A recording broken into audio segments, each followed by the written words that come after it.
September 1945, somewhere in rural Iowa, the harvest moon hung low over fields of corn that stretched toward horizons still untouched by war. On the Hendrickson farm, 6 miles outside the town of Waverly, Margaret Hendrickson stood in her kitchen, watching her husband James struggle through another coughing fit, his face flushed with fever, his shirt soaked through with sweat. The local doctor had visited 3 times that week, each time leaving with less hope and fewer answers. What neither of them knew yet was that salvation would come not from American medicine, but from an old remedy carried across the ocean in the memory of a woman they had been taught to fear. Before we dive into this story, make sure to subscribe to the channel and tell me in the comments where you're watching from. It really helps support the channel. This is the story of how ancient folk wisdom crossed battle lines and transformed enemies into family, proving that sometimes the greatest victories of war are measured not in territory gained, but in prejudices abandoned and lives saved through unexpected grace. The Hendrickson farm had stood on that plot of Iowa soil for 3 generations, 68 acres of corn, wheat, and hope that had survived drought, depression, and the departure of 2 sons to the Pacific Theater. James Hendrickson was 47 years old that September, a broad-shouldered man whose hands bore the calluses of 30 years working the land. His wife, Margaret, was 43, a schoolteacher before the war, who now managed the farm's accounts and somehow kept the household running, while her husband worked from dawn until long past dusk. They had received the telegram about their eldest son, Robert, in June of 1944. He had been killed at Saipan, his body never recovered from the volcanic ash and jungle of that distant island. Their younger son, William, was somewhere in the Philippines, his letters arriving weeks late. Always cheerful, always vague about where he actually was or what he was doing. The Hendricksons bore their grief quietly, as their neighbors did, as the whole country seemed to do in those years when every family knew loss. By the summer of 1945, with the war finally over and William due home by Christmas, James Hendrickson had allowed himself to believe the worst was behind them. Then came the cough. It started in late July, nothing remarkable at first, just a tickle in his throat after a long day in the dusty fields. By August, the cough had deepened, bringing up phlegm that Margaret noticed had begun to show traces of blood. Dr. Harrison from town made his first visit on August 15th, the same day the radio announced that Japan had surrendered. While the rest of America celebrated in the streets, Harrison sat in the Hendrickson kitchen, his stethoscope cold against James's chest, listening to sounds that made him frown behind his wire-rimmed glasses. Dr. Harrison said the word Margaret had been dreading. Pneumonia, he told them, though he admitted he could not be entirely certain. James's lungs were badly inflamed, fluid building up in ways that did not quite match the typical presentation. He prescribed rest, which James ignored, and sulfur drugs, which seemed to have no effect whatsoever. By September, James was losing weight, his face growing gaunt, his breathing labored even when sitting still. The farm needed work. Harvest was coming, and hired hands were impossible to find with so many men still overseas or just returning home. Margaret did what she could, driving the tractor through fields of corn, but she knew it was not enough. They would lose much of the crop if something did not change soon, and if James did not improve, they might lose far more than corn. It was Dr. Harrison who suggested the German prisoners. The camp had been established outside Waterloo in 1943, one of hundreds of such camps scattered across the American heartland, housing the hundreds of thousands of German prisoners taken in North Africa and Europe. By 1945, with the war over but transportation still complicated, many of these prisoners remained in America, working on farms under guard, helping to address the severe labor shortage that threatened the nation's agricultural output. Margaret Hendrickson had seen the trucks passing through Waverly, German men in faded uniforms sitting in the back, guarded by American soldiers too old or too young for overseas service. She had heard stories from neighbors who had accepted such workers. Some spoke of sullen men who did as little as possible. Others mentioned prisoners who worked with surprising dedication, grateful perhaps for decent food and treatment far better than they had expected. The idea of having German prisoners on her farm made Margaret's stomach clench. Robert had died fighting these people. William had spent 2 years in the Pacific, but the enemy was the enemy, and Germany had started this whole terrible war. How could she look at German faces every day and not think of her dead son? But James was dying. Dr. Harrison had stopped pretending otherwise. Without help, they would lose the harvest, and without the harvest, they would lose the farm. Margaret signed the papers in mid-September, her hand shaking slightly as she wrote her name. The truck arrived on a Tuesday morning, September 18th, bringing 4 prisoners and 1 bored-looking guard named Corporal Davies, a man of perhaps 55 who walked with a pronounced limp and carried his rifle like it was a prop he barely remembered how to use. 3 of the prisoners were young men, no more than 25, thin and quiet, their eyes downcast as they climbed out of the truck. The 4th prisoner was a woman. This surprised Margaret. She had not known there were women in the camps. The woman was perhaps 35 years old, tall and angular, with blonde hair pulled back severely and eyes the color of a winter sky. She wore the same faded uniform as the men, trousers and a work shirt that hung loose on her frame, and she moved with a certain careful precision, as though she had learned to take up as little space as possible. Corporal Davies explained in his slow Iowa drawl that the woman's name was Greta Zimmerman, that she had been a nurse before the war, captured in France after D-Day while working in a field hospital. The 3 men were infantry soldiers, captured at various times and places Davies could not quite remember. They would work from 7 in the morning until 5 in the evening, with an hour for lunch. They would sleep in the barn, which Margaret would need to make minimally habitable. Davies himself would sleep in his truck and check on them periodically, though he made it clear that he expected no trouble. Greta Zimmerman did not look at Margaret directly during these explanations. None of the prisoners did. They stood in a loose group, their postures suggesting people who had learned to be invisible, who understood that their safety lay in being unremarkable and obedient. Margaret showed them the barn, a solid structure with a hayloft and enough space for the sleeping rolls the camp had provided. She had set out blankets, not new but clean, and she had placed a basin for washing and a lantern for light. The 3 young men, who Davies identified as Heinrich, Klaus, and Josef, nodded their thanks and immediately set about arranging their spaces. Greta Zimmerman accepted her corner silently, though Margaret noticed her glancing around the barn with what might have been relief at finding it clean and dry. The work began that same afternoon. Margaret showed them the cornfield that needed harvesting, demonstrated how the equipment worked, and left them to it under Corporal Davies's nominal supervision. She returned to the house, where James lay on the sofa, too weak now to even pretend he might work. His breathing had a wet, rattling quality that terrified her. She watched from the kitchen window as the 4 prisoners moved through the corn rows. The 3 men worked steadily, if not quickly, their movements suggesting people conserving energy for a long haul. But it was Greta Zimmerman who caught Margaret's attention. The German woman worked with fierce efficiency, her movements economical and precise, pausing occasionally to instruct the men in German, pointing out better techniques or faster methods. Even through her prejudice and grief, Margaret could recognize competence when she saw it. That evening, as the sun set red and gold over the fields, Margaret brought supper out to the barn. It was simple food, bread and cheese and apples, along with a pot of stew she had made from vegetables and the last of their preserved meat. She had debated this, wondered if she should feed them at all beyond the minimum required, but something in her, some core of decency her mother had instilled, would not let her send people to bed hungry if she had food to share. The 3 young men fell on the food with barely concealed desperation, eating quickly, their eyes never quite meeting hers. Greta Zimmerman ate more slowly, taking careful, measured bites, and when she had finished, she looked directly at Margaret for the first time and said in heavily accented but clear English, "Thank you, Mrs. This is very kind." Margaret did not know how to respond. She had not expected gratitude. She had not expected the woman to speak English.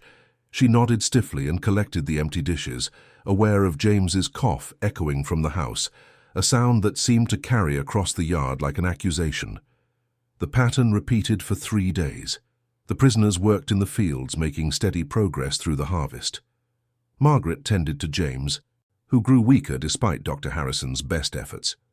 In the evenings, she brought food to the barn and tried not to think about the fact that these people were German, were the enemy, were somehow connected to the machine that had killed her son.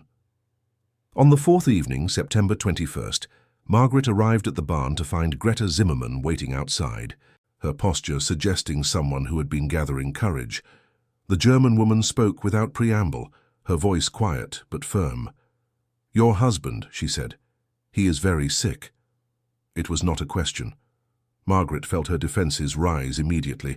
What business was it of this woman's? What right did a German prisoner have to comment on James? "I hear him coughing," Greta continued, seeming to sense Margaret's hostility but pressing on anyway. "I was a nurse for 12 years before the war. I know this sound. It is very bad." Margaret wanted to tell her to mind her own business. She wanted to say something cutting about German medicine, about how they did not need help from the people who had started this war, but the words stuck in her throat because the truth was that James was dying and nothing the American doctor had done was helping. "Dr. Harrison has been treating him," Margaret said finally, her voice cold. "We do not need your assistance." Greta nodded slowly, accepting the rebuke. She turned to go back into the barn, then paused and looked back at Margaret with an expression that was hard to read in the fading light. "I understand," she said quietly, "but if you change your mind, there are things I might try.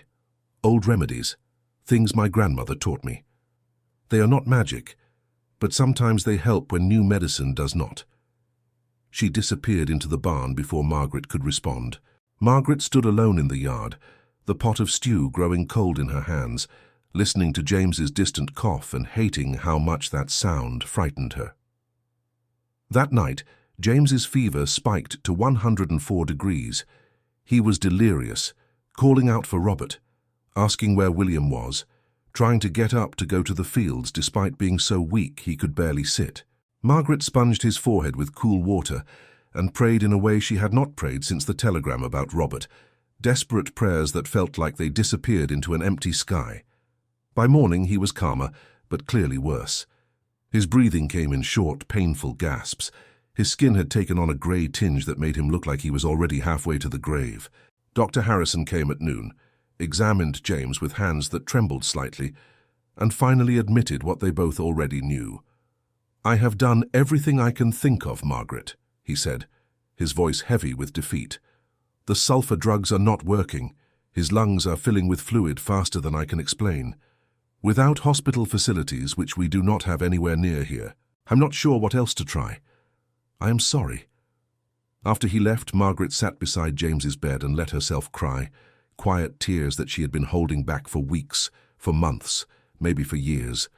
She cried for her dying husband, for her dead son, for her absent son who might come home to find his father gone, for the unfairness of surviving the war only to lose James to an illness that should have been curable. When she had no tears left, she walked out to the barn. The 4 prisoners were preparing to head to the fields, but they stopped when they saw her. Greta Zimmermann met her eyes with an expression that held no triumph, only a kind of sad understanding. "The old remedies you mentioned," Margaret said, her voice rough from crying. "Tell me about them." Greta gestured for her to step into the barn, away from the others. In the dim light filtering through the slats, the German woman spoke in her careful, accented English. "My grandmother was a healer in our village in Bavaria," she explained, "before there were many doctors, before the new medicines. She treated lung sickness many times. There was one remedy she used that worked very well, especially for the deep coughs, the ones with fluid and fever." "What is it?" Margaret asked. "A mustard plaster," Greta said, "but not the kind your doctors use. The American mustard plasters are too weak, too cautious. My grandmother used a much stronger preparation, dry mustard powder mixed with flour and egg white, applied hot to the chest and back. It draws out the inflammation, helps the lungs clear. It is not comfortable, but it works." Margaret knew about mustard plasters. Dr. Harrison had mentioned them dismissively, calling them folk medicine, unreliable and potentially dangerous if made too strong. But Dr. Harrison's modern medicine was not working. "How do you make it?" she asked. Greta listed the ingredients, the proportions. 4 tablespoons of dry mustard powder to 1 cup of flour, enough egg whites to make a paste, spread between 2 layers of cloth, applied as hot as the patient could stand, left on for 15 to 20 minutes, repeated 3 times a day. She emphasized that it had to be very hot and much stronger than the weak plasters American doctors typically recommended. "It will hurt," Greta warned. "The skin will turn very red, like a burn, but not a real burn. Your husband will not like it. But if his lungs are as bad as they sound, this might be the only thing that can help now." Margaret returned to the house and stood in her kitchen, staring at the canister of dry mustard she used for cooking. Everything in her rebelled against this. How could she trust a remedy from the enemy? How could she believe that this German woman whose country had killed her son actually wanted to help? But James was dying. That was the inescapable truth. And what did she have to lose? She mixed the plaster according to Greta's instructions, heating the mixture carefully, spreading it between 2 pieces of thin cotton cloth. The smell of the mustard was sharp and biting, making her eyes water. When she laid it across James's chest, his eyes flew open, and he gasped at the heat. "Margaret, what are you doing?" he managed to ask between coughs. "Trying to save you," she said, and pressed the plaster down firmly.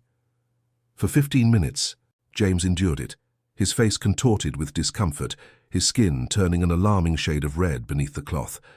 When Margaret removed the plaster, his chest was bright red and radiating heat, and he looked at her like she had lost her mind. But within an hour, something changed. The cough, which had been constant and wet, seemed to ease slightly. James managed to take several deep breaths without dissolving into coughing fits.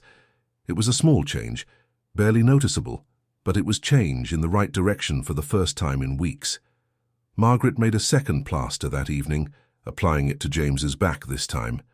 Again he endured the heat, and again there seemed to be slight improvement. By the time she made the third application before bed, James was able to speak in full sentences without coughing, and the grey tinge had faded slightly from his skin. The next morning she went to the barn before the prisoners left for the fields. Greta Zimmermann looked at her with cautious hope. "It is helping," Margaret said quietly. "Not much, but helping." "How long do I continue?" "Until his lungs are clear," Greta replied. "Perhaps 1 week, perhaps 2, 3 times each day, very hot, very strong. If he can tolerate it, add a 1/5 tablespoon of mustard to the mixture. The stronger, the better, as long as the skin does not actually blister." Over the following days, a pattern emerged. Margaret applied the mustard plasters 3 times daily, each application bringing the same discomfort and the same gradual improvement. James's fever began to break. The fluid in his lungs slowly cleared. His breathing grew easier. By the end of the first week, he was able to sit up for meals. By the end of the second week, he was walking around the house, still weak but unmistakably recovering. Dr. Harrison visited and stared at James in open astonishment. "Whatever you are doing," he said, "keep doing it. I have never seen pneumonia, this advanced reverse course like this." Margaret did not tell him about Greta Zimmermann or the old Bavarian remedy. She was not sure why she kept it secret. Perhaps she feared his judgment. Perhaps she was not ready to acknowledge what it meant, that a German woman had succeeded where American medicine had failed. But her attitude toward the prisoners was changing in ways she could not quite control. She found herself watching Greta as the woman worked in the fields, noticing the care she took with the crops, the way she instructed the 3 young men not just in efficiency, but in doing the job right, in treating the land with respect. She noticed that Greta always thanked her for the meals, that she kept her corner of the barn meticulously clean, that she mended her own worn clothes with tiny, precise stitches by lamplight. One evening in early October, with James recovering steadily and the harvest nearly complete, Margaret brought extra food to the barn, along with a blanket she had found in the linen closet, thick wool that would help against the cooling nights. She gave it to Greta without comment. The German woman took the blanket and held it for a moment, her fingers tracing the weave. Then she looked up at Margaret with eyes that held too much emotion to name. "Your son," she said quietly, "the one who died." "I am very sorry for this."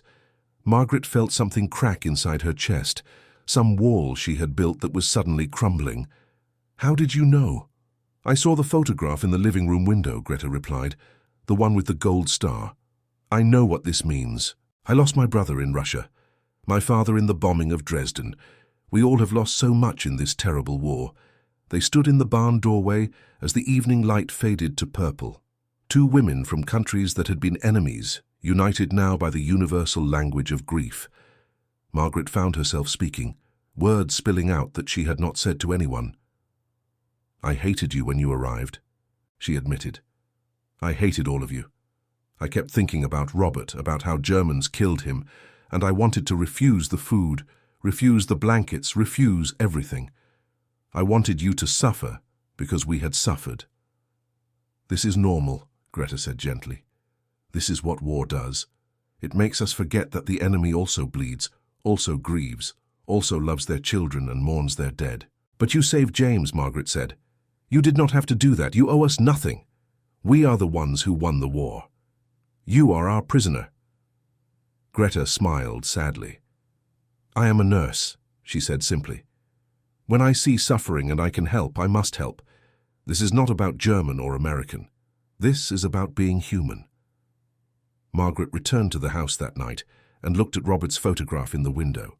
The handsome boy in his Marine uniform, who would never grow old, never marry, never give her grandchildren. She thought about Greta's brother who died in Russia, about Greta's father in the firebombing of Dresden, about all the millions of people whose lives had been destroyed by this war. And she thought about how strange it was that healing could come from such unexpected places, that the same hands that had belonged to the enemy could save the life of someone precious. That maybe the true end of war was not when the treaties were signed, but when people could look at each other and see shared humanity instead of flags and uniforms. By mid-October, James was well enough to return to light work. The harvest was completed, the corn stored safely. The farm saved for another year. Corporal Davies informed Margaret that the prisoners would be transferred back to the camp the following week. The men were being processed for return to Germany. The war was truly over now, and it was time for everyone to go home. On the last evening before they left, Margaret prepared a special meal. She used precious ration coupons to buy real coffee, something the prisoners had not tasted in years. She baked bread and made a roast with vegetables from the garden. When she brought it to the barn, she did not leave it and depart as she had done for weeks. Instead, she stayed. The three young men, Heinrich and Klaus and Josef, who had remained quiet and distant throughout their time on the farm, seemed startled by this. They ate carefully, politely, clearly unsure what this American woman wanted from them. But Greta understood. She poured coffee for everyone and raised her cup in a small gesture. "To the end of the war," she said, "and to the beginning of peace." They drank together in the barn, 5 people who had been divided by history and brought together by circumstance. James, still thin but recovering, told stories about the farm, about 3 generations of Hendricksons working this soil.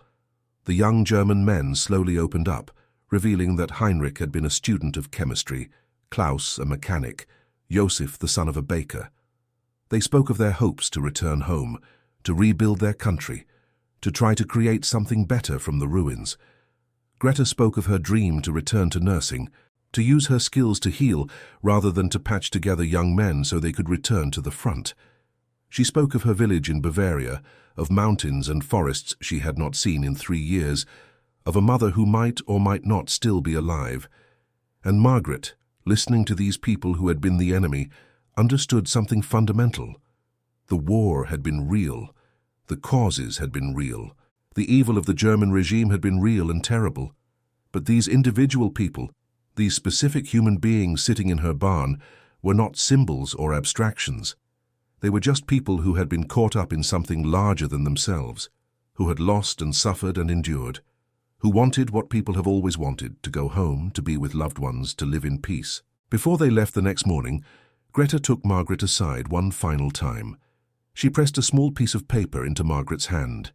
"This is the recipe written down," she explained. "The exact proportions, the exact method. If anyone you know has lung sickness, you can help them now. My grandmother's knowledge can live on here in America in your hands." Margaret looked at the paper, at the careful handwriting in English that must have taken Greta considerable effort to produce. She folded it carefully and slipped it into her apron pocket. "Thank you," she said, and meant it for so much more than just the recipe. "Thank you for saving my husband. Thank you for showing me that enemies can become friends. Thank you for reminding me that humanity matters more than nationality." Greta smiled, a real smile that transformed her austere face into something warm and lovely. "You did the same for me," she said. "You fed us when you could have given the minimum. You gave us blankets and kindness. You let us be people, not just prisoners. This is a gift I will remember always." The truck pulled away at 8 in the morning, Corporal Davies at the wheel, the 4 prisoners in the back. Margaret and James stood in their yard and watched until it disappeared down the road, taking with it people who had arrived as enemies and left as something else, something without a convenient name. In December of 1945, William Hendrickson came home from the Philippines. He was thinner than when he had left, quieter, with shadows in his eyes that his parents recognized from their own mirrors. But he was alive and he was home, and the Hendrickson family was together again, -1. That Christmas, as they sat around the table that Robert would never sit at again, Margaret told William the story of how his father had been saved. She told him about Greta Zimmermann and the old Bavarian mustard plaster remedy. William listened without interrupting, and when she finished he was quiet for a long moment. "That is something," he finally said. "That is really something. The enemy saving Dad's life." "Not the enemy," Margaret corrected gently. "Just a person, a nurse who remembered her grandmother's wisdom and wanted to help someone who was suffering." In the years that followed, Margaret Hendrickson shared Greta's mustard plaster recipe with dozens of people throughout Waverley and beyond. The local Dr. Harrison eventually asked her about it, and she told him the whole story. He had the grace to admit that sometimes old wisdom held truths that modern medicine had forgotten, and he began recommending the stronger mustard plasters for severe respiratory cases. The recipe spread through the community, mother to daughter, neighbor to neighbor, a piece of Bavarian folk medicine transplanted to the Iowa soil and taking root there. Margaret kept the original paper Greta had given her in her Bible, and sometimes, when she looked at it, she thought about a tall German woman with winter sky eyes who had crossed an ocean as a prisoner and left behind a gift that would save lives for generations. She never saw Greta Zimmermann again. She wrote letters to the camp, trying to track down the German woman, hoping to maintain some connection, but the letters came back undeliverable. The war had displaced millions, scattered people across continents, broken threads of connection that would never be rewoven. Margaret hoped that Greta had made it home to Bavaria, that she had found her mother alive, that she was nursing again in a Germany that was learning to be peaceful. James lived another 23 years, long enough to see grandchildren born and the farm pass to William, who worked it with the same dedication his father had shown. He never forgot the woman who had saved his life, and sometimes in the autumn, when the harvest came in and the air turned cool, he would think about that terrible September when he had been dying, and how salvation had arrived in the most unexpected form. The Hendrickson farm still stands today, worked now by James and Margaret's great-grandchildren. In the farmhouse kitchen, tucked into an old recipe box, is a yellowed piece of paper with careful handwriting detailing the proportions for a mustard plaster. The current generation does not use it much, modern medicine having developed antibiotics and treatments that work more reliably, but they keep the paper anyway because it represents something important. It represents the truth that healing can come from unexpected sources, that enemies can teach us, that the divisions we think are absolute can be crossed by simple acts of compassion, that war may separate nations, but humanity connects individuals in ways that transcend politics and conflict. In the end, Greta Zimmermann's old mustard trick did more than save one sick American farmer. It saved Margaret Hendrickson from a hatred that would have poisoned the rest of her life. It reminded a small Iowa community that the people on the other side of war are still people. It demonstrated that knowledge and kindness have no nationality, that healing belongs to everyone, that the best of humanity often emerges in the spaces between official positions and national identities. The Second World War ended in 1945, but its lessons continue to unfold in unexpected ways. Sometimes those lessons arrive in the thunder of armies and the declarations of statesmen, and sometimes they arrive quietly, in a barn in Iowa, carried in the memory of a German nurse who remembered her grandmother's wisdom and chose to share it with people who had every reason to be her enemies, but became, instead, something far more valuable, her friends. And that concludes our story. If you made it this far, please share your thoughts in the comments. What part of this historical account surprised you most? Don't forget to subscribe for more untold stories from World War II, and check out the video on screen for another incredible tale from history. Until next time.